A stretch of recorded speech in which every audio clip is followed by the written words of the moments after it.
The rain fell hard against the glass walls of the luxury penthouse, the city lights shimmering like broken dreams beneath the storm. Inside, Amelia Ross, the youngest female CEO in the country, sat in silence, her wheelchair parked near the window. Her eyes were hollow, reflecting not just the night but the weight of everything she had lost. Her voice trembled as she whispered, "Please, don't hurt me. I can't walk." It wasn't a plea to anyone in the room. It was a memory, one she had been trying to escape ever since the accident that stole her ability to stand and nearly destroyed her spirit. Yellow heart, if you believe in kindness, second chances, and the power of love to heal even the deepest wounds, please like, comment, share, and subscribe to Silent Hope. Your support keeps stories like this alive. Amelia had once been unstoppable. Sharp-minded, elegant, feared by competitors and admired by millions. But that was before the night her car crashed off a mountain road during a corporate retreat. They said she was lucky to be alive, but Amelia never felt lucky again. Her legs no longer obeyed her, and her heart had grown colder with every board meeting, every pitying stare, every moment she was reminded of what she'd lost. She built walls so high no one dared to climb them. Then came the day that changed everything. Her company had acquired a small renovation firm to rebuild the headquarters lobby. The project manager, a rugged, soft-spoken single dad named Noah Carter, arrived one morning with his little daughter, Lily, clutching his hand. Lily was only 6, with messy hair and eyes full of sunshine, the kind of eyes that reminded Amelia of everything she used to believe in before life turned cruel. She watched them from her office window, the man working with quiet focus, the girl sitting nearby coloring on scrap paper, and something in her heart stirred. She tried to ignore it. But fate, it seemed, had other plans. The first time Noah met her, he didn't recognize her as the CEO. He found her struggling near the elevator, papers scattered on the floor, her wheelchair caught on a corner mat. He rushed forward to help. "Here, let me," he began. "Don't," she snapped, her voice icy with pride. "I don't need help." He nodded slowly and simply said, "Okay. But sometimes, even the strongest people deserve a break." Then he walked away. Those words haunted her that night. No one had ever spoken to her like that, not without pity, not without fear. The next day, she found herself watching him again, curious about the man who didn't treat her like she was fragile. She noticed the gentle way he spoke to his daughter, the patience in his eyes, the exhaustion he hid behind his tired smile. There was something real about him, something she hadn't seen in a long time. Days turned into weeks. And somehow, their paths kept crossing. One afternoon, as rain drummed against the tall windows, the power flickered across the building. The elevator stopped mid-floor, trapping Amelia and Noah inside. The air grew heavy, silent, until she whispered, "I used to be afraid of nothing. Now even this makes me panic." Noah didn't say anything at first. He just sat on the floor beside her, close enough for her to feel his calm. "Fear doesn't make you weak," he said softly. "It means you've survived something worth being afraid of." Amelia's throat tightened. She wanted to cry, but she didn't. Not yet. As the minutes passed, they talked. About work. About Lily. About life before everything fell apart. For the first time in years, Amelia laughed, really laughed, when he told her how his daughter insisted that her late mother still sent rainbows to say hello from heaven. There was such warmth in his words that Amelia felt something break open inside her. After the elevator was fixed, she told herself to forget him. But she couldn't. She started visiting the construction site more often, bringing coffee for the team, pretending it was for morale. Noah always smiled but never crossed a line. He treated her like a person, not a project, and that terrified her more than anything. One evening, long after everyone had gone home, she found Lily waiting by the building's entrance in tears. "Daddy's still inside," the girl sobbed. He forgot his phone, and the lights went off. Amelia didn't hesitate. She wheeled herself down the hall, calling out until Noah appeared from the dark, flashlight in hand.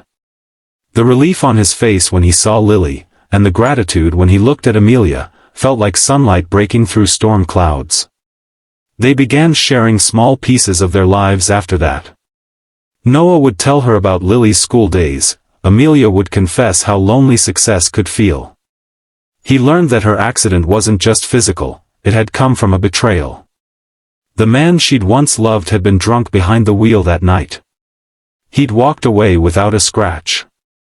She'd never walked again. One night, she finally told Noah the truth. Her hands trembled as she whispered, "He said he loved me, and then he left me there, bleeding in the dark. I begged him not to hurt me, not to leave me, but he did." Noah's eyes darkened, not with pity but with pain, for her. "Some people break others because they're broken themselves," he said quietly. "But you're still standing, Amelia. Maybe not on your legs, but in every other way that matters." Something shifted between them after that night. The air felt different, softer. Noah began teaching her small exercises to help her strengthen her muscles. Lily would cheer every tiny progress, clapping her little hands. Slowly, painfully, Amelia began to believe again, that maybe she wasn't as powerless as she thought. Months passed, and spring painted the city in gold and green. One morning, Amelia rolled into the nearly finished lobby, and Noah handed her a folded note. It was from Lily. The child had drawn 3 stick figures holding hands beneath a big, bright sun.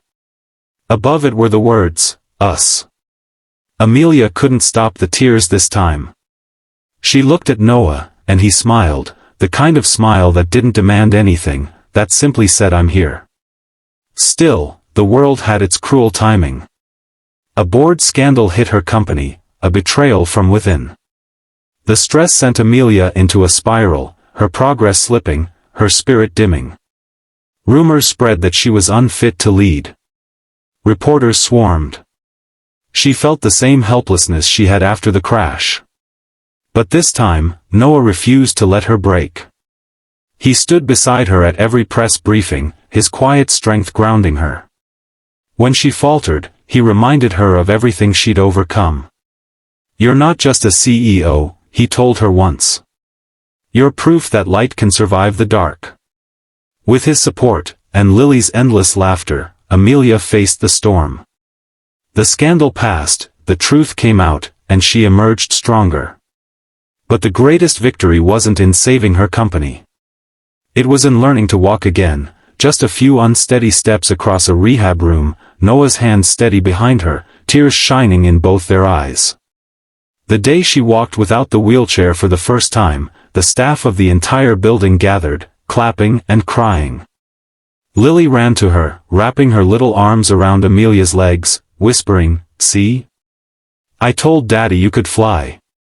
That night, standing beneath the stars on the rooftop, Amelia looked at Noah and said, "You changed everything.